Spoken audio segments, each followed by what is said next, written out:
Welcome to episode 8 of the Optimum Potential Podcast. I am Travis Sertan. I'm Dr. Matt Barrow, and today we're joined by Joe Palumbo, owner of One More Rep Athletic and Fitness.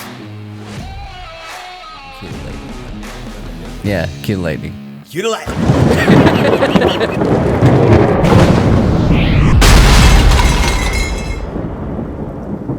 Cool. All right, brother. Thanks for coming on. Appreciate it. I appreciate you having me, brother. I really do. Thank you. So, first of all, tell us a little about your background and also with One More Rep, the business.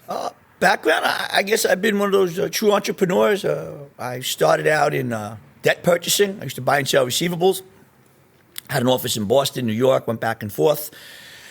From there, my brother and I wound up owning a company called Camelot Limos, which we sold in 2019. Started out with 3 cars, brought it up to a 32-car operation. Just good old-fashioned hard work. And then we partnered up with our other partners, Brad Jackson, great dude. And my brother Pete and Brad, we own Max Effort Training and One More Rep Athletics and Training. So two facilities or two? How do you break up your corp? So we have one big building. It's about 20,000 square interior feet on an acre of land. Where is that? That's in 127 East Commons in Farmingdale. And Farmingdale, New York. Farmingdale, New York. And we have one side, East and the West Coast. And on the East Coast, we have all our baseball stuff. And then on the West Coast, we have a 32-yard football field with training. We also have an upstairs area. Yeah, it's pretty cool. Pretty cool. It's nice facility, yeah. Big sports. It's you walk in there and you feel sports. You feel like you're ready to train, like you're ready to get after it that day. Who's running your West Coast? West Coast is so Jen is our general manager. Our head trainer is our Cornell. We have let's see, this is Allie. She runs our front desk area. Richie does a lot of classes upstairs, and we have an array of trainers, Angelo, and a bunch of guys and girls, and we'll have a lot of new hires coming in because, thank the good Lord, the facility's growing nicely. That's all. I had no idea. The two facilities. First of all, 2 coasts.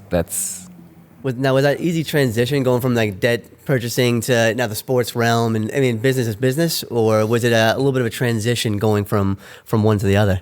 You get that a lot. You get that one's not like the other. I personally feel business is business. It's just good old-fashioned hard work and finding in whatever business you're doing what's going to work, what's the ingredients, the secret formula. A lot of times it always comes down to great staff, which we've been very blessed to have over the years. Good employees and good people. I mean, it's no different than a team, right? I mean, the Yankees win when they have a really good team on the field. It's the same with any business. To me, is you win when you have a good team around you.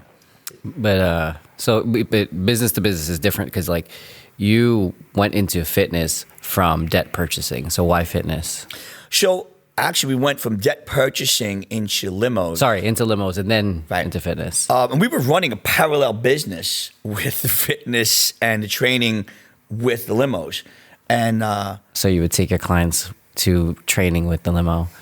No, so we had the other facility. We had both facilities. Might have something there. It's funny. So we have 2 buildings. We have 2 buildings. One was housing the limousine companies. Yeah. And then we had one that was housing, the fitness and the training. And my brother and I got to a point where we were just saying to ourselves, well, we're humble. We come from humble beginnings. We were born and raised in Queens, New York, and we had great parents. And our attitude was we're big family guys. So we want to spend a lot of time with our family. And we were fortunate to meet Brad, who's hard worker. He's just he's like us. The job's not done until it's done. That mentality. And collectively, we were able to grow it and then decide that we were going to sell Camelot Limos because we wanted to focus all our efforts into something that we thought would just be a better lifestyle moving forward. Okay, so this was more of a passion for you guys than anything else that you did. Passion-wise in business, I always say, what's your end game? Some people get on me for that. But I always say, why are you doing this? We always ask ourselves, and why are you doing this? And most times it's to make money. Yeah. I mean, let's call it what it is. I mean, you don't show up for work and say, I'm doing this because I love unicorns and rainbows. And I'm here to make money for your family. Yeah. Right. You're looking to have a better life. And there's nothing wrong with saying that as long as the product you're offering is giving your clients what they paid for and on top of it, making money in the process. And you believe in it. Well, that, I always just run hands in hand. If you don't believe in it, don't do it. Yeah, okay. If you don't believe in it, then don't do it because you're not going to be very good at it. Why'd you get into it to begin with? Right. If you ask me to go be an engineer and build a bridge, it's going to be the worst bridge you've probably ever seen. So But if you're passionate about it. it's still probably the worst bridge you've ever seen. Let me ask you, so now, when trying to form a team, let's say business-wise or even sports, are there any characteristics you look for in a person or a employee when you're interviewing them or whatever it might be? Work ethic. Work ethic, passion. This is what we're talking about. You don't want to have someone come into a fitness facility that doesn't look like they're very fitness oriented or into fitness. You wouldn't bring in someone that's just kind of wants to, more like an accountant to be into fitness. You want to bring a fitness person into an accounting firm. There's two different mindsets. That's what you preach. You sure? Well, accounting is good on every level, right? But you just wouldn't do that. You want to bring in people who are going to want to do that job and have fun doing. Want to get up every day and go to work. Because guys, it's like everything else in life. It's a grind, right? There are days we don't want to get up. Yeah. But if you're passionate about it and you like what you do and it's a good atmosphere, you get up and do it. Yeah, it creates a good community within the business too. I mean, you want second family. Think about it. I mean, you spend how much time with people you work with, or people you're around all the time. So you want that to be that second home where they can come there and sometimes if it's a long day at home, come there and kind of lose themselves in their work and get their work done and feel like they had a good day regardless. I mean, I think, I don't know your experience before, but I don't know what you were doing before limos and before debt. I'm not going to say collections. What are you talking about? Oh, debt purchasing. Debt purchasing. We used to buy and sell receivables from banks and then sell them on the open market. Before all that, I don't know what you did, but quick background on me. I graduated. So I was in college. I was a trainer part-time because it paid so much back then. I graduated an accounting degree. I was a public accountant forever. I hated the industry. I hate the whole corporate and the ruthlessness and that competitive nature is not the type of competitive nature I get along with.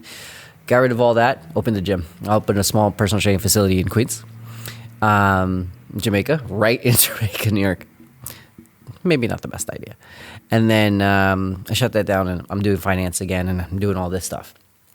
So going back into the passion, I have no passion for accounting. I could not be that accountant here. You know what I mean?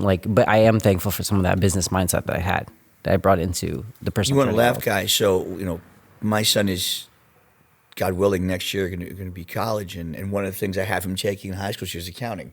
Accounting 1 and 2. Hey, that's a good thing. I think accounting is a fantastic background. I think learning numbers and how numbers work, especially in high school at an early age. I think it's fantastic. I mean, I think they should switch accounting to tax, but that's an opinion. It's funny. There's 5 rules that I live by or teach all the time, and rule 1 is be a good God-fearing kid. Good God-fearing person. You never know who you're talking to. Mm-hmm. You never know who you're helping. You never know what's going to come back to you. So always be a gentleman. Common courtesy is free. Rule number 2 is I always tell them, get good grades. I said, whatever you're doing in sports is going to end eventually. But here in your head, I said, you could stay in that sport and do it on a different level. I said, but the brain is forever. I said, being able to facilitate yourself in life through your brains is going to be key. Rule number 3, compete, win. I don't know when this world has turned into, I'm not a big fan of everyone gets a trophy. I am a fan of competing for a trophy. Yeah, hopefully competing in life. Yeah. Guys, you're going to compete, you're going to compete for a spouse, whether you're a guy or a girl. You're going to compete in a job. You're going to compete inside the job, right? You're going to compete your whole life. There's nothing wrong with learning to compete now and becoming a better person for it. Everything is a competition. I'm sorry. Yeah, there's no participation award in life. Oh, yeah, no, there's not. It's called your salary. Rule 4. Don't be afraid to fail. The story of 7-Up, which I heard when I was at Donald Trump was a keynote speaker before he was president. And my brother, my wife, my sister-in-law, we were in AC. We were watching him speak. And 7-Up, he goes, you know why they call it 7-Up? He's like, well, they failed the first 6 times, which always stuck in my head. Or the story of Colonel Sanders, who was going to commit suicide. And I've heard that story, yeah. he decided to follow his passion, and hence came Kentucky Fried Chicken. So don't be afraid to fail. Failing only gets you better. It only makes you make adjustments that are going to make you better in life. And last but not least, have fun. Yeah. If you're like, to your point, Travis, if you're not having fun, you could make $1 million a year being an accountant, but if it's at some point, if it's just that hard to turn the knob and go in, you're not going to want to do it. I never wanted to wake up and go in. I'm telling you that right now. And I made decent money, especially coming straight out of school. Yeah, it's not sustainable. And the funny part is you're probably making just the same, if not better, because once you find something you love to do, guys, you always find a way to make it happen. Like they talk about time. I said, I have no time and all the time in the world. That's good. You have time for what you want to make time for. And, like they change a game. Oh, no, we're not playing at 4, we're playing at 3. You find a way to get there at 3, or it's been changed to Saturday. You find a way to open your Saturday. It's just what we do. It's just how we function. We have no time but all the time in the world if it's that important to you. So now with boxing or anything in the past, have you had any injuries that you've dealt with? All the time. I think that part of being an athlete is learning to just know what's the difference between injury and soreness and muscle pain is, and getting through it. And a lot of it's mental. Like my wrist, my right wrist is probably shot for life. Just listen. A lot of it's old age. As you get older, arthritis kicks in, and you could pretend that you're the same athlete, but you're not. Left hammy, left shoulder. An array of things that are just going to start to hurt. But it's something you almost sign up for as time goes on. It's funny, it's like good pain versus bad pain kind of thing. Because I think, having your background, what good pain is, what bad pain is. That's a big communication that I have to have with patients sometimes, because they'll tell me the next day, like, I'm feeling really sore. I'm like, all right, well, where's the soreness? Is it joint pain? Is it muscle soreness? So differentiating the two and telling them, like, all right, it's okay to feel soreness is a huge component of PT, and I'm sure with training as well. Do you often find that sometimes with some of your clients, like maybe older clients or younger kids? They have to tell you. Yeah. A lot of times, again, ego comes into play when you're training people, right? So, every guy wants everyone to know that I was that guy. I was in shape and I could do this. And girls sometimes can be a little shy, almost, where they don't want to say anything. But people get embarrassed, which I always say, guys, don't be embarrassed. I'll be the first one to tell you I'm banged up. I said, so, tell me what's sore. Let's not go into a threshold where all of a sudden soreness turned into an injury that we could have avoided, and they're over by you, Matt, because now they're hurt. Yeah. Now it's an injury, as opposed to it's okay to take a day off. It's okay to say, let's train around that today.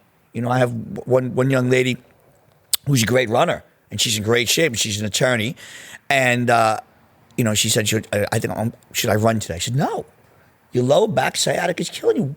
Running is probably one of the worst things you could do right now. Mm-hmm. Yeah, and just because you can, or you can, quote unquote, gut through it, doesn't mean it's always the greatest idea. Sometimes the greatest thing to do is just let your body heal up, or do something around it to complement those auxiliary muscles. Yeah. I mean, I feel like if you're questioning it, then you probably need a rest day, right? Yep. Yeah. Lesson learned. Okay, thanks, man. Yeah, we've had that conversation. But now with like baseball too. I mean, it seems like injuries are kind of at an all-time high now. I don't know, compared to maybe years and years ago.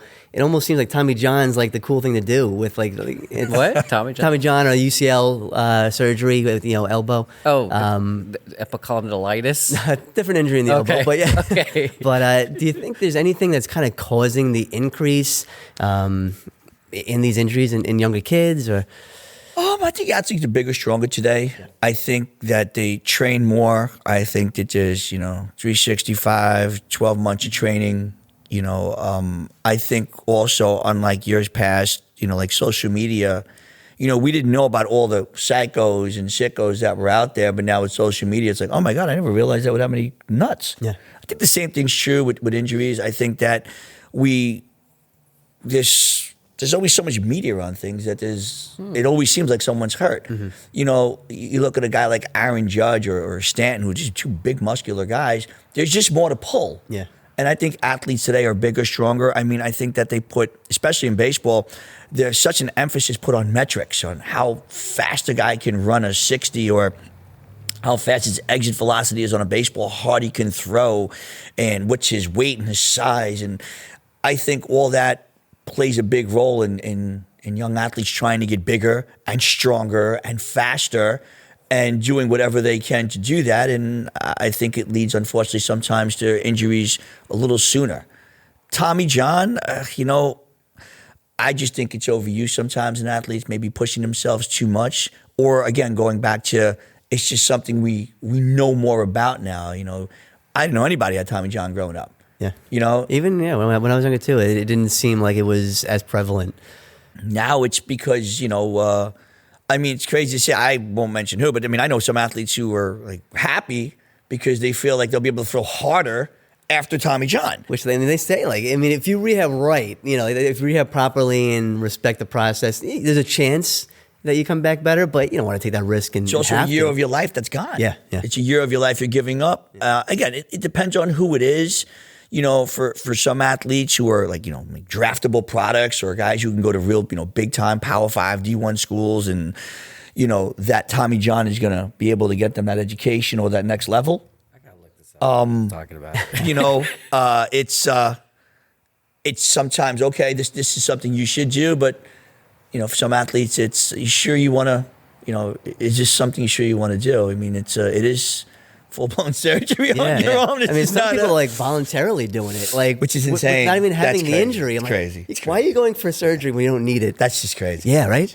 But those of you who don't know, like I don't know, Tommy John surgery apparently is a repair of somewhere in the elbow. Yeah, UCL ligament there. The UCL. I'll put it up on screen, but I guess people are electively doing this just to think to give them an edge. That's the extreme, and there isn't a lot of people doing that. But there's some cases where people voluntarily. Should I do hip replacement so I can squat ass to grass without problems? We cannot promote this on this podcast. Right. We do not condone. Let's just put that disclosure. We do not condone getting Tommy John surgery unless the doctor tells you it's or it's hip replacement, just so you can squat ass to grass right. and do hips. Right. Do you think specialization plays a role? I remember when I was younger, I played baseball was my main sport, but in the winter I was playing basketball, playing football in the fall, whatever it might have been. It seems like nowadays, there's so many more baseball teams than there were years and years ago, where every league has a B, C, D, E team. Which is a good thing because all these kids can play baseball, but now they can play year round as well, and multiple teams. Do you think that factors in at all when it comes to the injuries? Two ways to look at it. So look at Florida; they're doing it all year long, right? So you say to yourself, well, how come everyone should be hurt in Florida or Arizona or California? I think to a certain degree. For my own kids, I was a huge fan of playing multiple sports until they get to a certain level. And a lot of colleges were huge fans of, 2-sport, 3-sport athletes because they're usually your best athletes that are able to play those different sports. I think every kid's different. I think that staying in shape, lifting, and doing your sense of strength and conditioning is humongous to whatever sport you're playing. And focusing around those muscles. But I think multiple sports is always the way to go. And as you get older, I can totally relate to a parent that says, and I can be one of them, where is, well, if your kid plays football and he gets hurt, that could ruin, if he's a sophomore or junior in high school, do you want to take that chance? Some people will say, well, I do it anyway, and, don't hinder the kid. And some people will say, yeah, but he's got a real shot at having a career in this sport, whatever that sport might be. So, it's a lot of times a fine line of judgment call. Guys like, the Bo Jacksons or the Deion Sanders are, they're just some of the best athletes in the world. Freaks of nature. Bo Jackson, I think, was probably the greatest athlete that ever lived on this planet so far. But just what he was able to do on both sports. But yeah, I think, it's like everything else. If I continually turn a certain screw and turn a certain screw and turn a certain screw, eventually it's no good anymore. And then you got to replace the screw. You know better than anybody, being a doctor in this field, that, replacing screws in our body isn't exactly, it's not like, oh, let me get that. So let me put that in for you. It's more of a process. Yeah. It's not the ideal route to go. It's not. It's not. But I think kids are bigger and stronger today, and because metrics is such a in every sport, not just baseball, football, basketball, how high they can jump, how hard they can hit, how fast they can run, and the emphasis and pressure that's put on a lot of these young athletes coming through. Yeah, I definitely think that they do everything they can to sort of make that transition into I'm able to do these things. I'm quote unquote a prospect. Yeah. Not that he runs a 60 and a 9. We're not even interested in him. If you're not running a sub 7, it's why it's so it puts a lot of pressure on them to do everything they can to get into that next level. Yeah, social media really did do a number on us. Social media is the greatest thing and the worst. I mean, I always say what makes you good is what makes you bad. Like I always kid around about my mouth. It's probably what's made me good all my life would be, being able to talk and sell. But it's probably my worst feature because I should just shut up sometimes. I just shut my mouth. You have to ask your wife. Nothing. Definitely.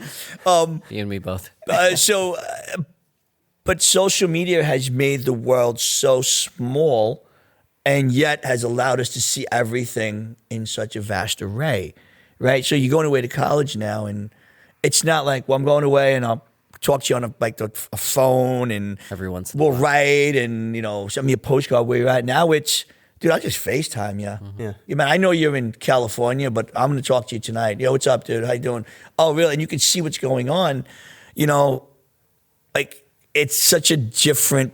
It's just such a different dynamic today. It's not like you're far no matter where you are.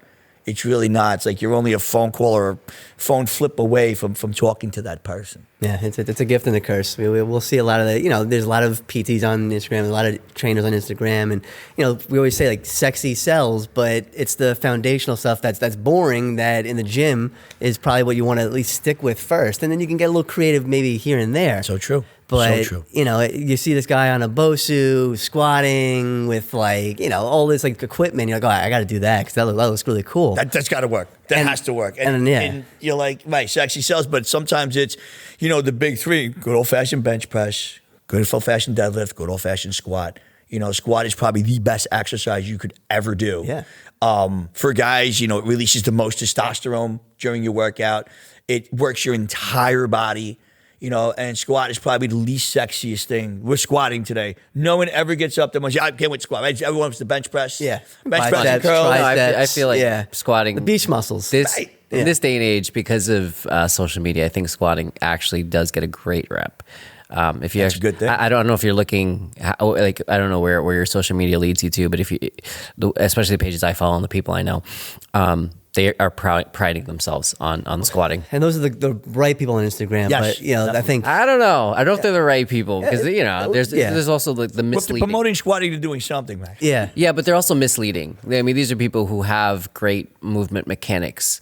And the other part of that is like if you have shitty movement mechanics and you're going to do a squat every day program or a squat 3 times a week and you have shitty mechanics, you're just drilling shitty mechanics into a heavy load on your back. Yeah, so you're training on a deficit, which is... Individualizing everything to me is what will make you better than everyone else. When you sit down with someone is, okay, so what's our goal? Why are we here? What are we looking to do? And then finding that right ingredient and formula. A lot of it's the dinner table.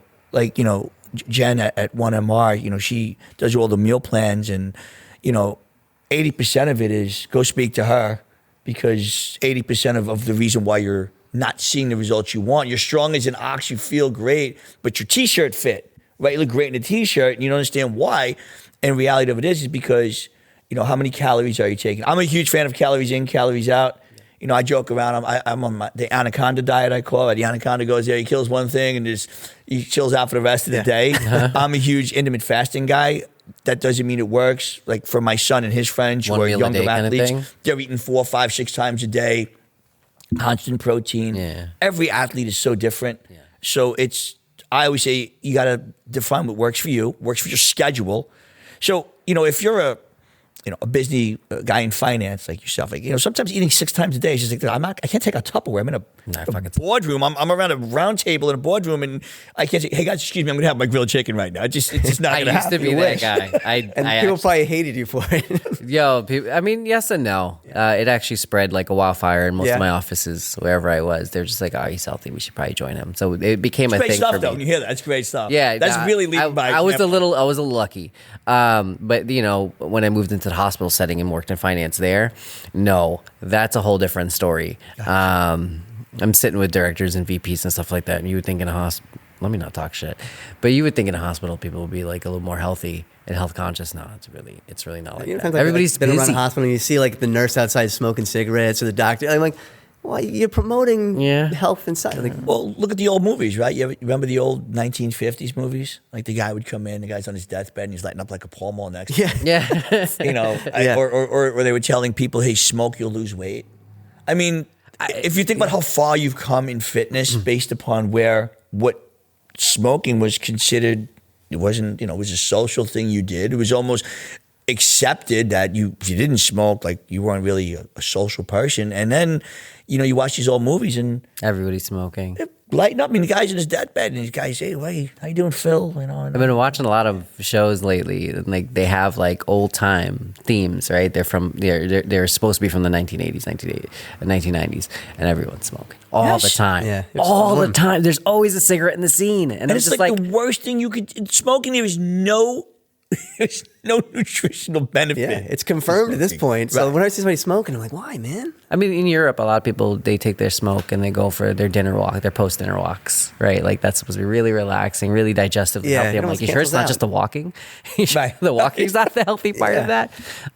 Like we were watching Stranger Things. There's a airplane scene and somebody lit a cigarette and my brain didn't register what year it's supposed to be. Right. And I'm like, fuck, man, can you remember the days when you got on a plane and it's cigarette smoke everywhere? Forget first, everyone's second. Smoking section, right? How about hospital smoking section? Yeah. So you go back in time and then you realize where we are now, and you say that could never. Like your kids, I joke around when kids are like, oh, doesn't the car have a button to push? There are keys.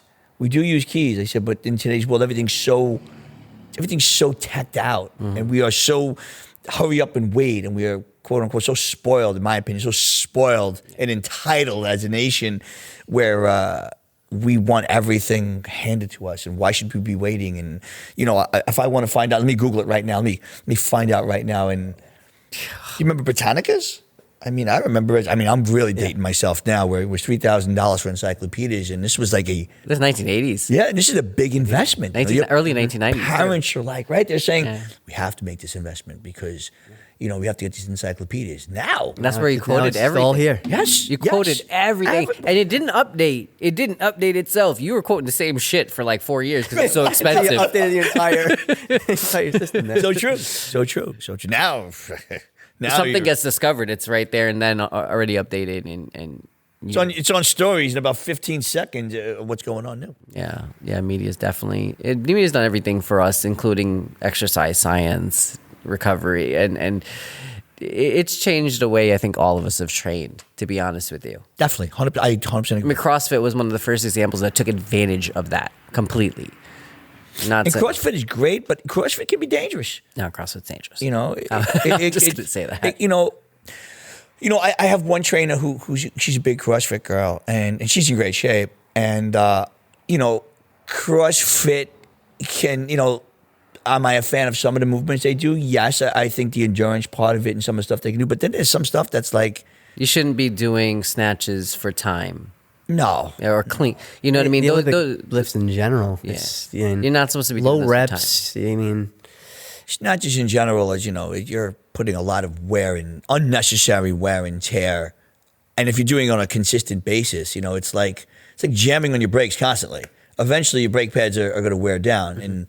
And, again, unlike a machine, once we wear down cartilage and once we start wearing down actual stuff in our bodies, it's not so easy to come back from it or repair. And, knee replacements. It's not like, I'm going to go get my brakes done. It's I'm going to go put a new knee in. Yeah, I find with a lot of them, and not everyone, because I spoke with some gym owners, and they have a good concept down, but I feel like some CrossFit boxes, maybe they plan for like the elite, and like all the masses have to like kind of adapt to it, when I think it should be the other way around, where maybe your program design for the general public, and then then you kind of fine tune for the elite in that CrossFit realm, and I think that's when maybe the injuries will decrease, or everybody can benefit from that.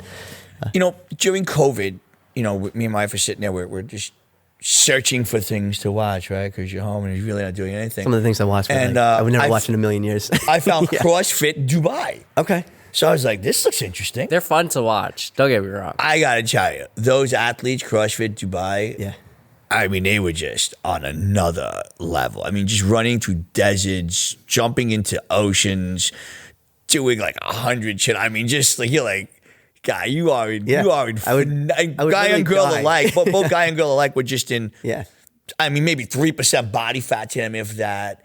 And to be able to do what they did, you had to commend them. You're saying, I don't know how you got to this level, but whatever you're doing, whether you support CrossFit or not, they were just in phenomenal shape. Oh, man, the elite CrossFitters, I mean, they're the best of the best when it comes to athletes. I mean, in cardio, strength, power, they hit all the Recovery all the is stops. something that, and I think that's where genetics and drugs take into a lot of effect with some of the top-notch athletes. Like, there's only a certain amount that your average Joe can recover from.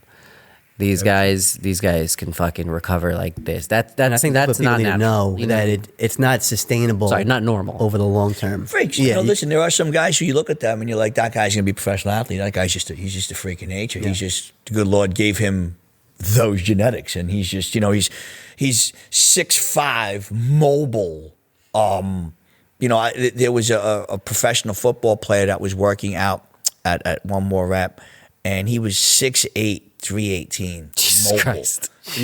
Mobile. Wow. Full And squat. That's the most important, the most impressive part. And- Mobile, I mean, you just watch this young man work. He's with the Jets now. His name's Greg Sinnett. He had worked at 1MR, and sweetheart, really nice guy. We were so happy to see him. Always a gentleman. But you're talking about a guy whose work ethic was just incredible. Yeah. Incredible. He was a good human being, hard worker. But again, even at that level, here's a guy who's in the NFL, right? And you would think, well, he's made it. Those guys work even harder. Stay in the NFL. The collegiate athletes that come home now their season, some of their seasons are coming to an end. I mean, these guys and girls alike, guys and girls alike, they put in the work. I mean, they don't come back and say, well, I made it. I'm at this school. Or the high schoolers who have gotten their all counties or their all leagues and all this other stuff. These athletes are built a little differently. They still want to work hard, whether they get a write up in Newsday or they get some award and they're like, well, I'm not gonna do nothing no more, right? I'm there. Yeah. It's their mindset. The guy and girl alike are, oh man, it's a drug for them. I got to work even harder. It's almost like I should have gotten that, but let me keep going, because that's just which is what you're trying to instill to your general fitness and all your athletes coming up is, guys, it's a drug. It's who doesn't want to feel good? Who doesn't want to have that? Those endorphins in your system. You're like, I feel so good today. That high. Athletes understand that. Normal people they need to. Yeah. So now, with all the programs out there and all that, what would you tell a young kid going into the gym that maybe they're hesitant to start up or they just don't know what to do? How should they go about their workouts and in their training? First of all, is don't listen to anyone with regard to what you want to obtain. One thing I tell people all the time is, if you listen to what people tell you should be or what could be, you'll live a very miserable life. I am not a Harvard grad or a Yale grad. I'm just a hard worker, and I just believe I'll beat you because I'll work you. I think that's the message I would always send to young athletes is, hey, it's not where you start, and it's where you finish. And I preach that to my family, to my kids especially, and people in businesses. It's never about where you start. Everyone has to start somewhere. There's a starting point to all of us. It's where you finish that really counts. And you're going to find it out in life. So most times I say is, don't get intimidated. Don't go in there and expect to do what others do. Be yourself. And little by little, have fun with it. Every day, be a little bit better than you were yesterday. Little bits and pieces. And you're going to find out that that bridge you start to build all of a sudden goes coast to coast. But don't get intimidated. Don't let anybody tell you, oh, try this, try that, or do this, do that, or why. Don't get caught up in all that. Go in there and go be yourself and listen to your trainer, or if you're there by yourself, have fun with it. Little increments. Little increments turn into big gains. Chip away at it.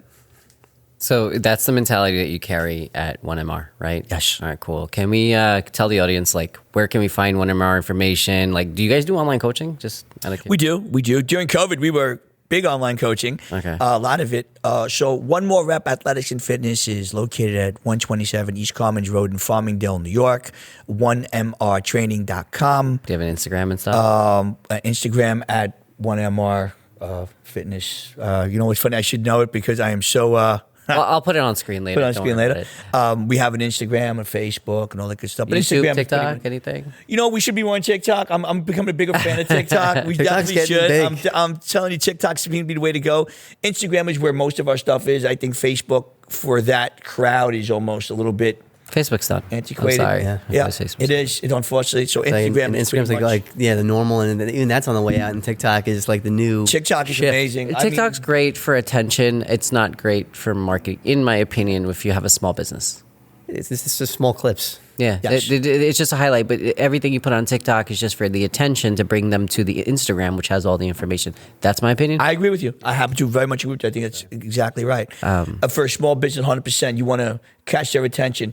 I remember when I was in sales as a broker, one of the things that I remember was you had like 6 to 8 seconds to catch the attention of the human being That hasn't on the other changed. end of the line. That hasn't changed. People have just realized it now. To your point, It's always been TikTok worse. is that this is exciting. What's next? And okay, how do I? Okay, what's the next step to catch their attention? And some stuff like you're like scroll. My kids got me in TikTok. I forget how I did it, but I downloaded it, and then you get hooked. And then then they explained to me, well, you can find different what you like. So, motivational stuff, sports stuff, tailored to you. business stuff. Then all of a sudden, you become that guy going upstairs. You're a 50-year-old guy. And you're like, wait, look at my TikTok. See what's going on TikTok. So I'm a huge fan of it. I think it's definitely where people are going. But Instagram is definitely the Little hack for everybody out there. So let's say there's something you want to know and you don't know. Usually people would Google or go to YouTube if you like DIY stuff. Like people would go quickly to like all these places. Let me tell you something. Go to TikTok and search up anything that you need to know real quick. I promise you, it'll be a better source of information than YouTube or Google. stuff. Yo, it's weird. Thank you, because I'll definitely do that. I'll definitely anything that can shorten the process today because we're so busy. Yeah, we're so busy. We talk about recruiting processes too, and how that actually gets involved with these kids today. Question for you. Yeah. And we'll get to that in a second. But as far as 1MR, it's a 20,000 square foot facility. We train athletes from 5-year-olds up to professionals, and we run the gamut of sports and conditioning training, agility training, general fitness. And our goal at the end of the day is just to make you better than what you started with and to get you to your goal. Legitimately so. I'm a huge fan of don't come to us if you're the same person in 3 months. We want to get you better. We want to make you better. And we want you to have a goal or feel better about who you were from when you first started. And that to me, even if it's a mental part of it, even if mentally I feel really good about myself because this is the goal I did, then it's worth it. Yeah, I want to kind of segue into that and just to end with, I know your son he's looking into colleges, he's been going to baseball showcases and going through that whole process. We know working hard and putting in the work in the gym is one thing, but I know mindset's a big thing with you as well. Yes, mindset's everything. Mindset and just attitude, how does that factor into the recruiting process or just really just life in general? Very blessed. I mean, my son's a very hard worker. He really is. He's one of the hardest workers I've ever seen. He just... he has a no-quit mentality, and he was was a chunky monkey growing up. He was a good athlete, but a chunky monkey, and then all of a sudden, puberty and man muscles came, and it's because he worked hard during that whole time that he was able to, to being the kind of shape he's in now. He's 5'9", 170, and maybe 5% body fat. So he's fantastic shape, but he works hard at it every day. He's the kind of kid that'll eat grilled chicken and push away bad food. And I'm eating pizza in front of him. Like, how could you eat that? That's discipline right there. But what I say for the recruiting process is I think the most important thing for parents is to be realistic. Not be I don't want to say delusional, but delusional with regard to where you want your son or daughter to play. I think the most important part of the collegiate process is your major. Listen, being a professional athlete would be great if it happens, but if you're playing stats, I mean, here's a stat: only 7% of high school students play in college. So 93 people don't play. That high school team, 7%, less than 10%. Then you continue, and I think it's 2% play Division I, less than 1% go on to get drafted or play professional ball. So you're looking at numbers and stats and say to yourself, wow, it's, Now, I always tell any athlete, don't ever sell yourself short and say you can't do it. Don't ever do that. If that's your dream and that's what you think you can do, well, then work hard until the good Lord tells you there's a reason you can't. And you'll know when that time is. But recruitment-wise is find your major, make sure you can get on the field and have an opportunity to play. Otherwise, it's going to be not fun for 4 years. And most importantly, we said, you have fun with the college experience. You're going to make new friends, and if you're playing a sport, it's fantastic. And the money aspect obviously comes into play with some of it, but don't let that be your defining your goals. Your goal should be that your major is going to make you a better person. If you're playing a sport in college, you want to be able to have an opportunity to play whatever that sport is. If money is involved and you're a good enough student to get money, or a good enough athlete and student to get money, even better. If you can come out of college with no debt or limited debt and be able to start your life like that, that's a humongous bonus. I mean, some kids unfortunately come out of school and they have several $100,000 in debt. And if you have fun for your next 4 years, it's a bonus. I mean, it's 4 years in your life. I always kid around. I say you're never going to get 16 back, 17 back. It shouldn't be as stressful as it's made out to be. And it's competitive, and there's going to be a stress component, but enjoy it too. You should definitely enjoy it, and really soul search about who you are and what your goals are in life. And I always say, you got to make the dream a goal and the goal a reality. We all have dreams. We do. We all dream. But until we write it down, until it's a goal, it can never be a reality. See, when you have a goal, you try to make that goal. Mm-hmm. And then that goal can become a reality. But then you have something that you actually know you're training for or working for, whatever you are in life for that. We all dream, right? Everyone dreams to be that person, whether it's a successful business owner or successful in whatever job they do, or an athlete or whatever it is. But if it's not a goal, then how can it ever be a reality? How can you ever get to that level if it's still a dream to you? So you got to have a goal. And I always say, write the goal down. Take a pen, take a piece of paper, write down, June something, I'm going to do this, and sign it.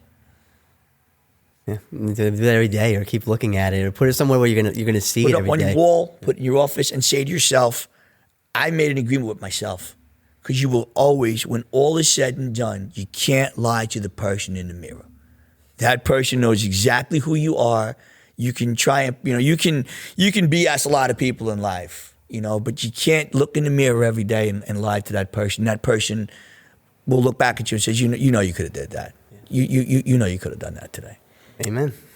With that one said, if you guys want more information on Joe, give me the last name again. Palumbo. If you guys want more, You're so bad with last names. I'm so horrible.